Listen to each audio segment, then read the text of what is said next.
సామరస్యం కోసం, శాంతి కోసం ఒక 4 అడుగులు మనం కిందకి దిగితే ఎలాంటి తప్పు లేదు సోదరులారా. హుదైబియా ఒప్పందంలో ప్రవక్త సల్లల్లాహు అలైహి వసల్లం వారు మక్కా ముష్రికులు ఉత్తరం రాయిస్తున్నారు. మక్కా ముష్రికుల కొరకు ఉత్తరం రాయిస్తున్నారు. అయితే ఆ సమయంలో రాసేవారు అల్లా యొక్క రసూల్ అని రాశారు. ప్రవక్త ముహమ్మద్ సల్లల్లాహు అలైహి వసల్లం వారి పేరు రాసేటప్పుడు అల్లా యొక్క రసూల్ అని రాశారు, అల్లా యొక్క ప్రవక్త. మక్కా ముష్రికులు అన్నారు, ఆపండి, ఈ మాట కొట్టేయండి, ఈ మాట రాయొద్దు. అల్లా యొక్క ప్రవక్త అని మేము ఒప్పుకుంటే ఇంకా మీకు మాకు గొడవలు ఎందుకు?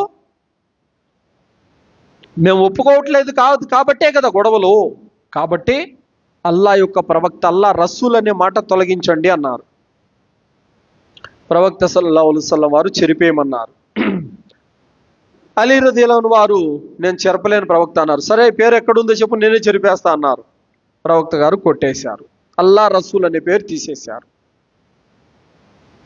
సామరస్యం కోసం, శాంతి కోసం ఆయన ప్రవక్తే, ఆయన అల్లా యొక్క ప్రవక్తే, సత్యం మీద ఉన్నాడు, అదే నిజం.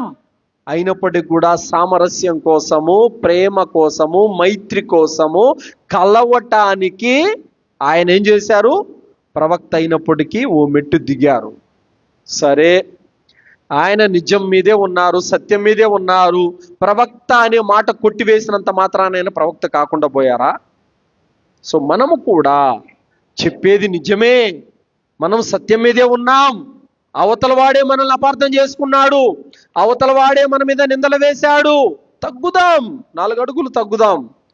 మనము 4 అడుగులు తగ్గితే ఒక మైత్రి ఏర్పడతాదంటే అంతకంటే ఇంకేం కావాలి?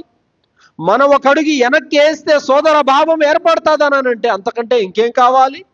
మనం 1 అడుగు వెనక్కి తగ్గితే జమాత్ అంతా ఏకమవుతారనంటే అంతకంటే ఇంకేం కావాలి? జమాతు నాశనం అయిపోయినా పర్వాలేదు, సోదరులు విడిపోయినా పర్వాలేదు, నేను మాత్రం 1 అడుగు కూడా తగ్గేదంటే తగ్గేది లేదు అనంటే అలాంటి దుర్మార్గాన్ని అల్లా ఎలా ఇష్టపడతాడు సోదరులారా? కావున ప్రవక్త జీవితం అడుగడుగున మనకు ఆదర్శం సోదరులారా.